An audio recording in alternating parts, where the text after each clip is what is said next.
மா விவசாயிகள் விவசாயத்தை விட்டு வெளியேறும் சூழ்நிலையை தமிழக அரசு உருவாக்கி கொண்டிருக்கிறது என விவசாயிகள் சங்க மாநில தலைவர் ராமகவுண்டர் தெரிவித்துள்ளார்.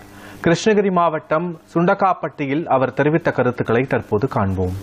கேஆர்பிஎன்னுடைய இடதுபுற கால்வாய் பாலியகுழியிலிருந்து சந்தூர் வரை வருகிறது. அது குண்டல்பட்டி வரை அதனுடைய இணைப்பு கொடுக்க வேண்டும். செய்கின்ற பணி மூழ்கி போன புதன்முடி போனது மிக சுலபமாக செய்கிறார்கள். வேகப்படுத்தி செய்ய வேண்டும்.